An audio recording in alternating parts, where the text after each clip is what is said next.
Welcome to the Live Alive podcast.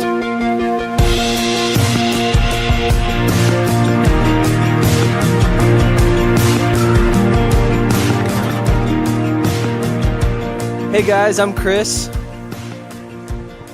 And no one else is going to say their name, but Jeremy's right here and Pez is also right here. Prove it. Long, awkward pause. Well, anyway, we are in the midst of moving our entire studio, our church, and all our businesses. We all kind of share a space, and it's a disaster right now. We just moved last night, and so we decided, why not take the podcast to the streets? Take it to the streets. Well, we'll take it to the park. Okay. So we have a whole list of podcast cards with us sitting in front of us, and I'm thinking we should go ask people if they've ever heard of our podcast before and how much they like it. Well, I think that's a silly question. Obviously, they've heard of us, and the question is, how much do they like us? I mean, just random people all Right. over the city. Yeah. Well, we'll get to that. I think we should definitely ask people. But first, let's give people a little taste of what's to come in this show. Time out. We just kind of ran through the fact that we don't have a studio. Like, we just recorded an episode with Jamie Ivey, and now we don't have a studio. Yeah. Fill me in. The cool thing about our situation is that, first of all, that we even had a studio to begin with. Mm-hmm. It was a huge blessing from God to be able to do that. But we're also planting a church. So aside from doing Live Alive, the podcast, we are involved in a lot of other things. Mm-hmm. So there are several startups that we share an office with, and a lot of us are involved in the same church, and it's a church plant. And so an opportunity came up for us to actually use our businesses and the studio to actually partner together to create a space for the church, to make an inexpensive church space. So you're making Renaissance men fashionable again. Exactly. Okay, that's cool. So basically, our church is called the Neighborhood Church. We have about 40, give or take, people involved, and we're all bivocational pastors. So we don't fully get paid by the church. The church supplements a little tiny bit of our income, but we have startups that meet in this space, the studios in this space. So our lives are kind of crazy right now. And to top it all off, we've all been gone. We actually just went and saw U2, so it's not that bad of a deal. But we were on vacation. We saw U2's latest tour, which was mind-blowing. Yeah, if they're coming to a city near you, you should go check it out for sure.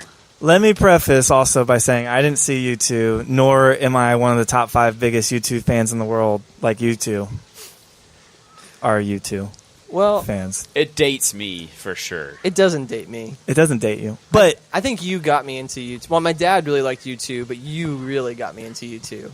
I've drinking the Kool-Aid. okay, so this Kool-Aid. Pitch to me in 30 seconds why I should love and follow U2. McFisto. There are very few bands that have actually stayed together with the same group of people for 40 years. Yeah. They've managed to do that. And so they are creating music at the highest level. But the reality is they are more than a band. They actually are big proponents of changing the world for good. And so even if you're not really into the music, they create a culture. Yeah. And the culture is life is not just about you. It's about your whole community and about the world at large. Bono actually worked with George Bush Jr. on basically stopping the spread of AIDS in Africa. Yeah. And that is a screaming child, and she's now part of the podcast. But Bono and George Bush worked together, and they basically stopped the transmission of AIDS from mother to child. All that to say, we've been on vacation. We went and saw U2. What plans do we have for the summer to be intentional about challenging ourselves and living the abundant life? Well, as season 1 is drawing to a close, we've been very excitedly planning for season 2. Mm-hmm. And so we live in Orlando, and a lot of us are going to be traveling like in and out throughout the summer. So we're going to take a small break while we're planning and just creating some media on the side that we'll be posting to our website. So in the midst of all of that, though, we're so excited to be thinking about what it looks like to live out the abundant life we've been learning about in our home city. Mm-hmm. So for everyone out there, it doesn't matter what your home city is or hometown or home farm or wherever it is that you live. We want to actually talk about what it looks like to follow Jesus and live the way he intends for us to right where we are. Yeah. Because I think a lot of times the abundant life or chasing down what you feel like you don't have looks like escaping from your real life. Yep.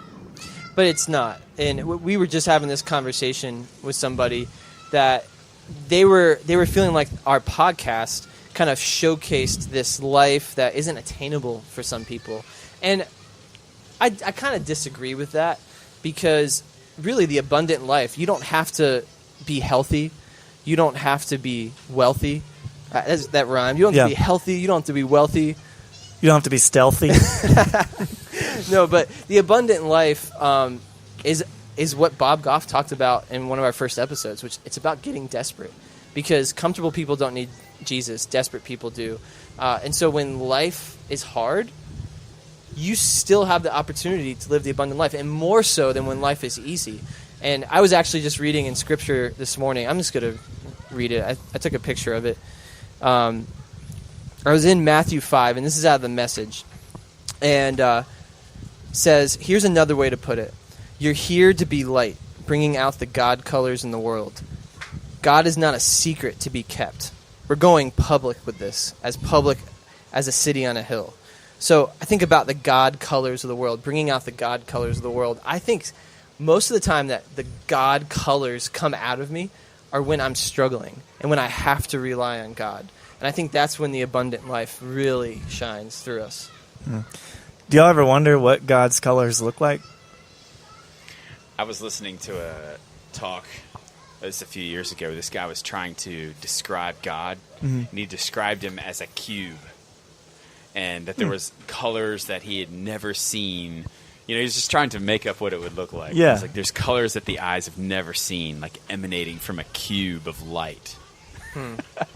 That's pretty cool.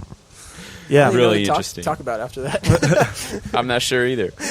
Well, something that me and my friends used to argue about is if we actually see the same colors. Like, if I and what I see around me. I've always wondered about that. Or if For real. onions taste the same to you as they taste to me, and I just don't like it. Yeah, and yeah, exactly. Like, I think with colors specifically, what I'm actually processing in my brain could be extremely different, but we just label those differences the same thing. Does that make sense? Like, that's red, and this is brick, and it's just an interesting thought. Yeah, the problem is we have computers now that measure light spectrums and all that kind of stuff, and they can scientifically tell you what a color is. That's why when you go to Home Depot and you choose a paint color, there's millions of colors. Yeah. And you can get it right every time. Yeah. But you still don't think there's something in our brain, this is a tangent, but I'm going with it, that even in that sense, what I see as green, you see as blue, but we just label it the same. You know what I'm saying? Yeah, no, I understand what you're saying. And if that's the case, then why stop with color, like you were saying, with taste or any sense? Like your whole life, you've seen red as blue. Yeah. But you've just always called it red. Right. But you're actually seeing blue as red. Yes. You know? I've really wondered that. Like that bush. Are you seeing the same green that I'm seeing? When will we know? I don't Here's know. a way And to what know are that. God's colors? Here's a way to know that, because when I'm looking at blue Uh-huh. and I'm looking at yellow, and then those two colors make green, right? Doesn't that help you in that sense? Speaking of Because- colors, Yeah. I'm going to Colorado this summer. Yeah. And that place brings out the God colors in me. I feel like I see a new side of God every time I go to Colorado. My favorite places on earth are, one, Orlando. Come at me, bro. People who hate Orlando. I played the fifth. Number 2 is San Diego. Uh-huh. Number 3 is the entire state of Colorado. Wow. So last summer, I got to spend 3 days alone in the middle of nowhere, Colorado. I stayed in this tiny home near a hot spring and met a bunch of hippies. It was awesome. I was really nervous about spending time alone, and that's a skateboarder. Yo. We picked did a you see bad spot. Did you see his hands? No, what was wrong with his hands? No, he had gloves and these little circular things. I think he really gets low and does. Oh. That's kind of cool. We should talk to him. We Anyway. can go talk to him later about the podcast. Yeah, keep going. But So last year I spent 3 days alone in the middle of the wilderness of Colorado, and I was kind of nervous about it because I've never spent that amount of time just completely alone, and I never felt closer to God. So this year in July, I'm going to go spend a week in Colorado. I'll spend a few days with a few friends, and then I'm going to get 3 or 4 days in the wilderness again. So I'm excited about that. Excited to just hear from God and challenge myself just to be quiet with him and be bored. Yeah. Which is something we don't get to do very often. That's true. I find when I'm bored, I obviously get the best ideas, but I never allow myself to get bored. Basically, just the idea that, like, you run away from being bored and always staying, like, up to date, checking your phone, checking social media, all this stuff. Yeah. But you don't have the, like, connectivity to yourself or to God or to others until you actually feel the burden of being bored or lonely. I just got back from just spending a few days out of town and went and spent some time with my in-laws at their house in Alabama. And the first 3 days that I was gone from Orlando, I felt miserable. It's like all of the tiredness and just everything and the stress of everything that's been going on with the move and all of that just caught up to me like a wave. And after that, of course, we saw the show, the U2 show in Atlanta, and then after that, I actually started to rest. It was like my brain started to kind of disconnect from everything. Yeah. So I can kind of relate to what you're saying. Yeah, man. And, I mean, it's just there's something about getting refreshed a little bit. It's really important. So our friend Dana is going on an adventure this summer, and she was partly inspired by the podcast, it seems. And she's just an amazing person. We consider her the mayor of kindness in Orlando. The mayoress. The mayoress of kindness. And she started a company here that connects thousands of people in the city called the Dinner Party Project. And she'll explain more about that. But we actually got to sit down with her in the studio as she explained a little bit more about the adventure she's taking. And she's even going to check in with us throughout the summer. And we might even check in with her.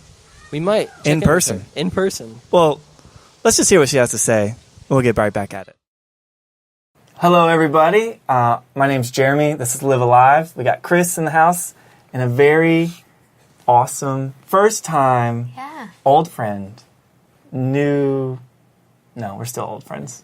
Yeah. If you're old friends, what are you now?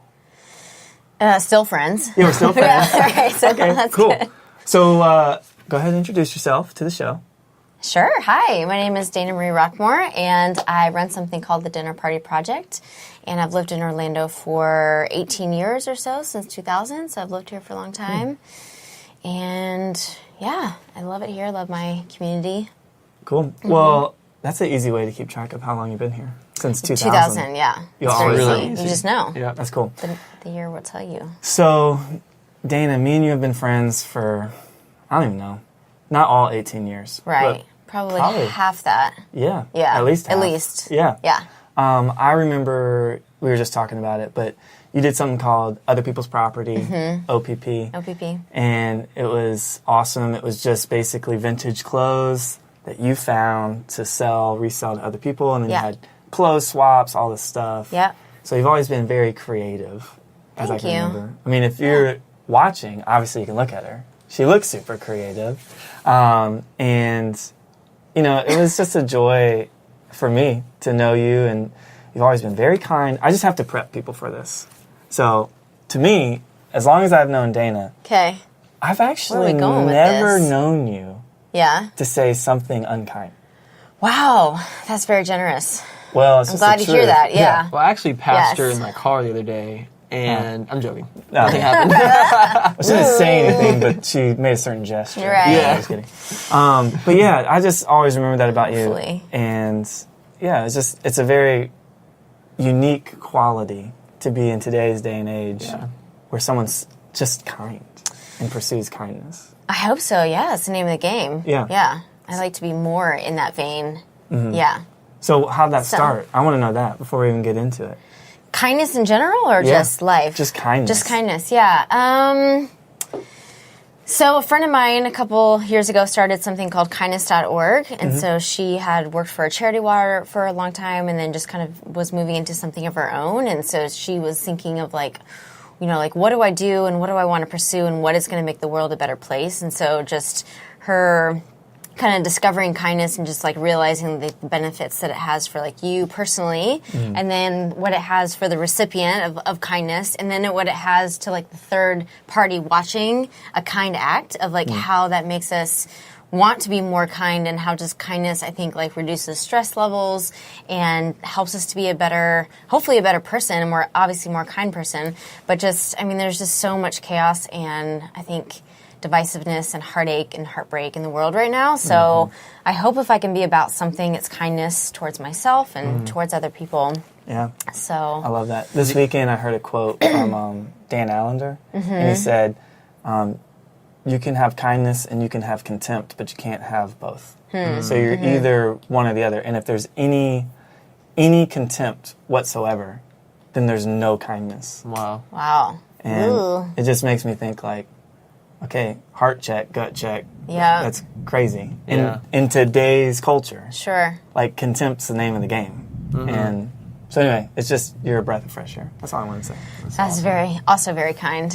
Many thanks. We haven't known each other Yes. too personally over the last few years. I've known of you. I don't know if you've known of me, but I have known of you for a little while. awesome. Yeah. The other mayor of Kind in Orlando is Georgie. Georgina. Yeah. And she hosted one of your dinner parties that I got to go to. Yeah. Well, the one that you went to, and then she's definitely hosted many for us. Yeah. Yeah. She's so great at it. It was just so much fun. And I like what you're saying because I feel like people ooze whatever's going on in their heart. And you create things that reflect what's going on in your heart. And you've created something in the city of Orlando that helps people connect and helps people be kind to one another. I hope so. Because I was in the room with very different people. And we were Yeah. learning how to appreciate each other. And that was something really special to me. I like to hear that. Well, let's not That's good. withhold from the Yeah. people. It was awesome.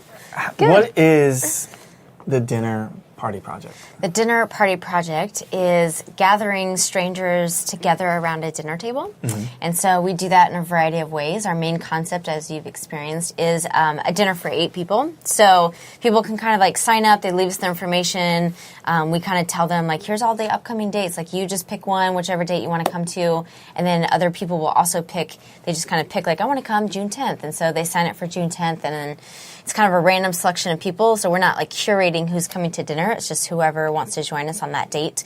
We do have a guest host, and so that guest host is really helping to curate that conversation, making sure that food and drink are coming out, and making sure, you know, like the conversation is including everybody around the dinner table.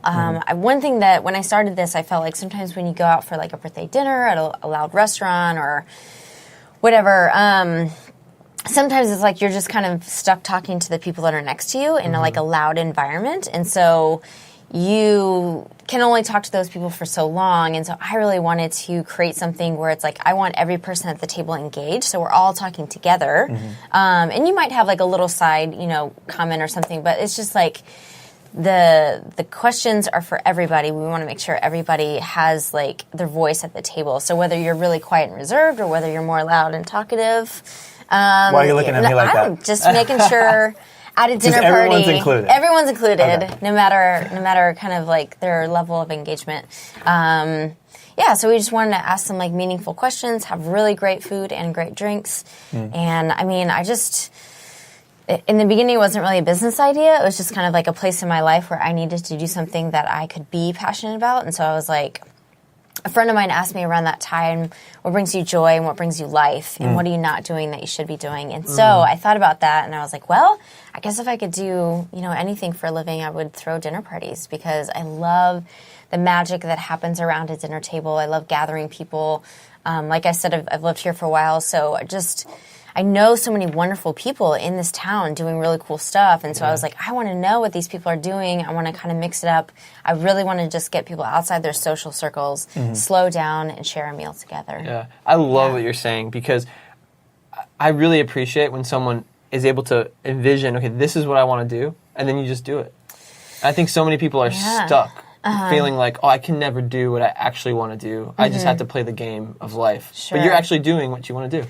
Yeah, I mean, I think that's part of it. I think that's the interesting thing, and it's really been a ride and a challenge, and sometimes I feel successful, and a lot of times I don't, but I think one thing is, like, so I have this idea, right? I'm like, I want to do this, and honestly, the thing is, like, idea is almost like 1% of what you're going to do.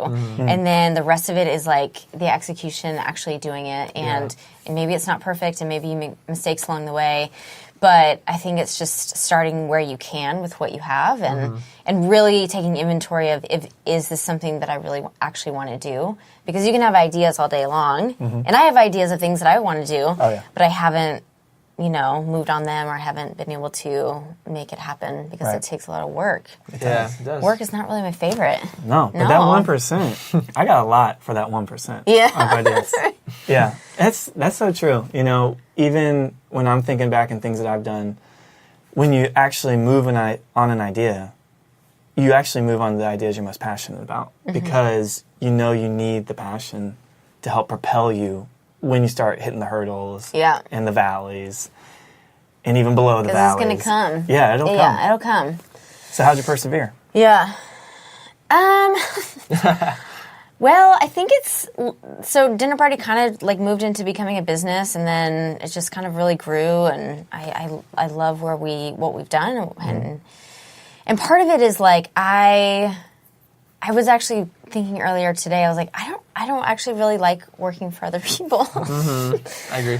That's one thing that I was like, well, do I like pack up and go get a job somewhere else or like I don't mind doing like projects for other people or like I've been in events for 13 plus years, so I've done a lot of events and I don't mind doing something like that where it's like I'm working for you for this one thing, but like working for a company or like having a boss kind of directly, I think sometimes that's a motivator of like, well, I mean, you can do this or you can go, the alternative is, you have to go find, a living elsewhere, and so I've just sometimes that is the motivating factor to like push me through to say like I love what I do and I believe in it, and there's times where I'm like, yeah, I don't want to do this anymore, but then I have to stop and think of the realities and the alternatives of like what is the other choices that I could do. Sure. Yeah. So I remember just a few weeks ago you reached out, I think to Pez, correct? I think I just reached out to the account, The Instagram account. Or maybe, yeah. Yeah, because I think we connected on there. Speaking of which, you need to go follow, as well as, what's your Instagram account? Mine is _ the Dinner Party Project _ Ooh, very cool. Yes. So I think you reached out. We got some lunch. It was great seeing you again because I'm back new into town. Yeah. But it was interesting what you had said because you were listening to the podcast and you felt like just the whole idea of living alive, what do you want, kind of propelled you into a new idea for the summer. Or I don't know how all that works. Yeah. I mean, definitely one of the factors in that. And for me, I was definitely getting to a place where I kind of knew that I needed some adventure and rest, and we're wanting to grow dinner parties. And I love what we're doing here, but I kind of felt like I just need to kind of get out for a little bit. And why am I not doing that? Like, what's holding me back? And some things kind of opened up in my business and in my life at that time where it was time for me to kind of like take a step of faith and step out there. And like, I also like, I love what you guys are doing and like the people that you're getting to engage. And I love people, like Bob Goff and Sean Nyquist, and just like people that are, you still have to work hard, but also keeping kind of the magic of life alive. And there's so much out there to explore. And sometimes I get so kind of wrapped up in all the things that I have to get done that it loses the joy for me in the business and in working. So I just, at that point, I just said, hey, I think it's time for me to do what I love, which is really being at dinners with people and having, adventure and exploring. And so I thought I would take Dinner Party on the road for the summertime. Right. Summer 2018. The magic of life with Dana Roquemore. I love that phrase. I'm going to say that a lot. The magic of life. I feel like that encapsulates a lot of what we want. We each are different, and there's a magic that God's created us to have. Yeah. I love that. So, what's the plan? What's the summer looking like? What'd you do? Where are we going? So the summer is looking like actually in about 2 days. So today's, Wednesday. I know you're not going to watch this on a Wednesday, but today's a Wednesday and I'm leaving on Friday. And that was kind of the plan all along to go for the summertime and kind of heading up the East Coast. So my first stop is in St. Augustine. Nice. And then might dip through Jacksonville for Hello. a day. Duval County. Yeah. And then, just kind of heading to a bunch of different cities and then doing dinner parties in about a dozen cities this summer. Sweet. Yeah. And so... Which is your most excited city to visit?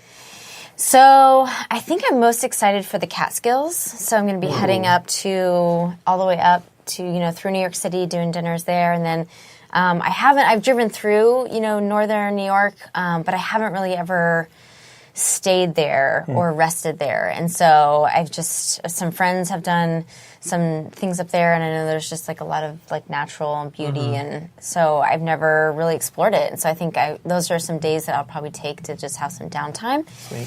And I look forward to Upstate New York? Upstate New York. In the summertime, I think it'll be nice. Super cool. Yeah. What are you anticipating the most about this adventure? Anticipating? Yeah. One, it's like a step of faith for me in a couple different areas. And then, I think that I am anticipating wanting to push myself, right? So I want to push myself. I mean, I like people, for sure. I like people. Right. They're right. I like talking to them. But sometimes for me, kindness is like going out of my way to think about other people and their needs, because sometimes I'm mostly wrapped up in my own world. And that is something that I think that I want to be more proactive about, like as I go. So whether it's like buying somebody flowers or buying their groceries, or I don't know, like helping somebody across the street, or being more patient and kind. I mean, like there are times when I get frustrated with people, and so just trying to think from their perspective. So I think it's hard to say like I'm going on. To me, it's a little bit challenging to say like I am going on an adventure and intentionality of spreading kindness, but like we're all human, so there's going to be days where I don't feel as kind. Sure. So I'm like, who am I to be the poster child for kindness? Because that's not going to be every moment that I live out, but hopefully I can be a little bit more intentional in that. And just kind of like, I'm a planner. Obviously, I'm in an event, so some things like it's like you can't maybe plan that down to a key or a science. So like being aware of where the Lord has me and like how to speak and do things that I'm like, I don't know what I'm doing. So this is going to be a little bit of a curveball. My hope for you is that you have very spontaneous things happen. Right. Yeah. Because that's what makes, to me, the best adventures. Like it's great to plan, and you should plan to get the most out of it. But then the curveballs, being open to, are always like the godsends in a way. So agreed. Yeah. Yeah. Okay, well, so Agreed. we were hoping over the summer we could check in with you throughout the summer and just see what God's doing, what's happening, because, functionally, you are living alive, quote unquote, by pursuing what God's asking you to do, which is go out on the road, take big risks, get out there. And so it just sounds like we want to go along for the ride with you. Yeah. Awesome, yeah. I'd love for... Yeah, so I don't know how it's going to work out, but in the future, I think what we'll do is we'll check in with you, maybe some FaceTime action. Okay. Get you on the cast, and then on the pod. Or, I don't know, I think it would kind of be fun to just go to one of your things in another state. That would be a lot of fun. Like we would just go there. Yeah. And maybe even meet some podcast listeners, because there's people all over the country. Sure. How can people find out where you're going to be? Absolutely. So on our website, which is thedinnerpartyproject.co, they can go on there, and then we have like a tab along the top that'll say, Dana's trip. And then we've got, like I said, we're doing, I think, 12 cities this summer, June through August. So you can just go and find out, like the dates and like what city we'll be in. Okay. And then basically you can just like get that information, and then you can sign up for a dinner. Sweet. I like your idea, Jeremy. I want to meet up somewhere. That'd you be could a lot of surprise fun. me on the road. Be like, That's true. We hey, won't tell you. We're coming to... Hopefully you have a plate for us, though. Oh, yeah, No, yeah. I want to surprise you on the road in a broke-down car. Hey, can we get a ride? Is your kindness thing, like, really working out? Yeah. Or Yeah. not so much? Be kind. We're actually going to dress But- as somebody else, like actually put on the fake skin and stuff. Well, that guy Some could older be people. super fast. That'd be great. We look really creepy. Well, Yeah, Dana, that'd be Marie, awesome. Roquemore, Yes. thank you for being here. You are we wish you welcome. the best. Thanks. And Can't wait to keep up with you. Yeah. Likewise. I'm excited. Thanks for your support. And I would love to have you guys there, or any of your listeners at a dinner party. It's a lot of fun. Yeah. Yeah. It really is a lot of fun. It is a lot I've of never fun. been. You've been. I've been. So I need to go. Yeah. I want to go with you. I feel like a bad friend because I've never been. Well, now's the time to redeem yourself. Yeah, there's always time to redeem Right. yourself. So that was Dana, my BFF from another BF of. Dana's awesome. Dana's I'm so cool, glad I though. got to hang with her. Yeah, she's great. You know, like I said, we were friends in college, and it's just funny how life's cyclical. Like, Yeah. you lose track, but then you come back, and you're just friends again. This is nice. So, guys, listen. We forgot to mention some of our summer plans. We did. There's one big item that we forgot to say. Who wants to spill the beans? I can spill the beans. So one of the best parts about living in Orlando, favorite city, is that there is an enormous amount of direct flights for very cheap out of our city. And we're the most visited city in the nation. And so we found really cheap tickets to Havana, Cuba for later this month. I think like June 26th or something like that. And so we've decided we're going to go to Cuba for 24 hours and just see what happens. So Havana Nights. I mean, I'm from Miami, so I'm used to Cuban culture. Although I've never been to actual Cuba. Well, I kind of lived in Hialeah is basically Cuba without the communism. So no one here has been to Cuba, correct? Never. So let's all just guess one thing that we think will happen in Cuba or be in Cuba. We get stopped by the police. Stopped by the police? Secret or public? Police. Public. Okay. I think we're going to drive a 57 Chevy with a top down. Oh, I hope. I think we're going to find Tupac. That's just me. That's what I'm hoping. Or Ernest man. Hemingway. Who's he going to be with? That's a good question. Who would Tupac hang with Cuba? Anyway, Notorious B.I.G.? I don't know. Ziggy Marley. That'd be dope. Ziggy's in Miami, I think. I don't But all right, I'm excited. We're going to Cuba. It's out of my comfort zone for sure, but it's not out of my comfort zone. I just enjoy spending a long time in a place, not just going run and gun 24 hours. But Yeah. I'm going to do it with you guys because I want to hang with you guys and get out of my comfort zone.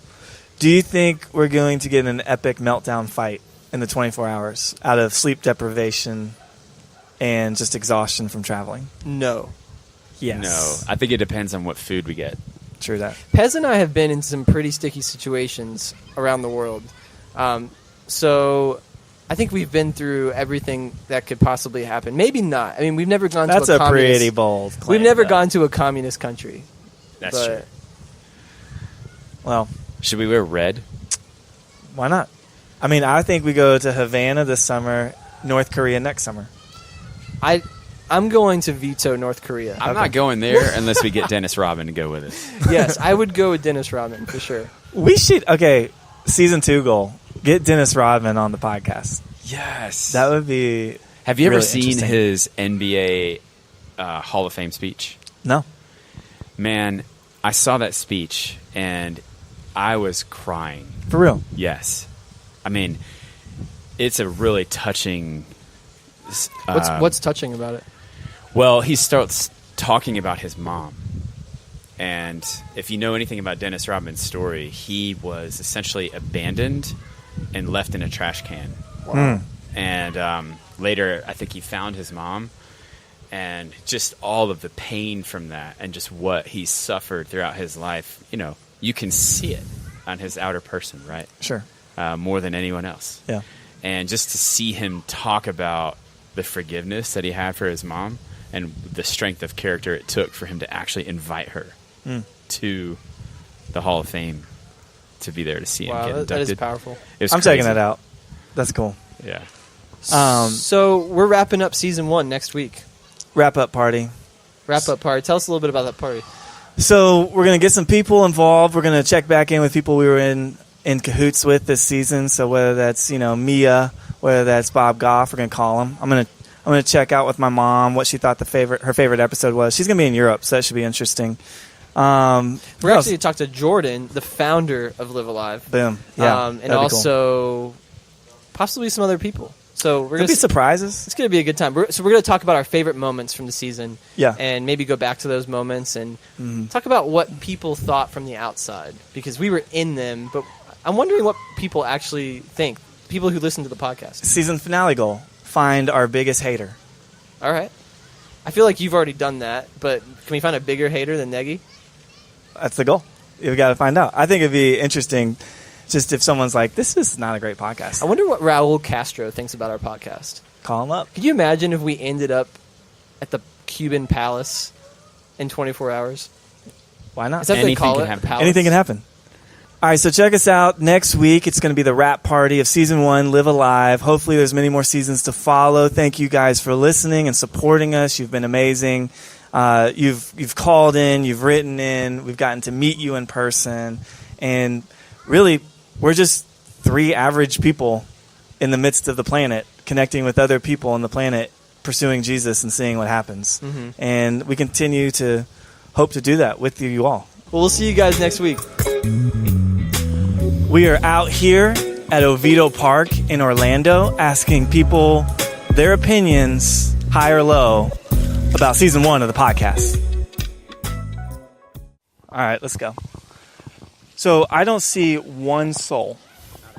Not one person. Where would people be right now? It's 3 o'clock on a Monday. So at work? Who is your favorite host of the Live Alive podcast? I've never heard of it. Let's ask this baby mama. Excuse me, ma'am. Can we ask you a question real quick? Hey, I'm Jeremy. Hi. What's your name? Brandis. Brandis. I've never heard that. That's a cool name. We've been going around, and a lot of people have been approaching us and like keep asking us, for autographs or whatever. But we've been like, okay, whatever. Yeah, I'm sure. It's hard. I mean, that's why we kind of came over here. But what's your favorite episode of Season 1 of Live Alive? Of what? Live Alive. I don't know what that is. It's a podcast. Oh, I don't listen to podcasts. Sorry. Well, yeah, we hope to see you in Season 2, and we really appreciate your time. Of course. All right. Have fun. See you, girlie. ¿Cómo se dice live alive en español? Vive la vida. Vive la vida. Como dijiste. Vivir la vida. Viví la vida. Okay, gracias, señoritas. Hey, what do y'all think about the Live Alive podcast? Did you enjoy Season 1? No, I don't know. You never seen it? Big fans. Just waving to the fans. So should we wait for Shredder? Hey, Shredder, can we ask you a question? What's up, man? What's your name? Elijah. Elijah? Yes, sir. Elijah. All right, cool. First, what's on your hands? Slide pucks for sliding. Gloves. All right, so what was your favorite episode of Season 1 of Live Alive? I don't watch anything, actually. No. I live under a rock. Which rock? Down the bottom of that lake somewhere. I don't know. I threw it in there last week. Can we get a video of you shredding this corner like you've been doing? Yeah. Dope. Elijah pumps his legs, takes the corner hard, picking up steam, picking up. Let's see it. Almost at full speed. Ooh, low squat. Nice bends of the legs. Sick. Excuse me, sir. Sorry, we're standing in the middle of the road, but we were just wanted to know what your favorite episode of Season 1 of Live Alive was. Did you have one? Never seen it. Never seen it. Would you care to ever see it? Probably not. All right, appreciate it, sir. Simple question. What has been your favorite part of Season 1 of Live Alive? Live Alive. That's a good question. Thanks. What is Live Alive? Did you need to talk to someone on the phone? Okay, give me a second. I think I'm on TV. Hold on. Okay. Who is that? Oh, this is my best friend. Okay, can I talk to your best friend? Okay, of course. Okay, cool. Hey, best friend. Hey, we're just asking about the Live Alive podcast, and we just wanted to know what your favorite episode was of Season 1, Best Friend Forever. Hold on, what now? Season 1, Live Alive, the best episode was blank, Best Friend Forever. Oh, you asking the wrong nigga, bro. I don't know. Can we ask you a question real quick? I gotta go to work, bud. Can I walk with you? No. All right. Can I walk behind you? All right.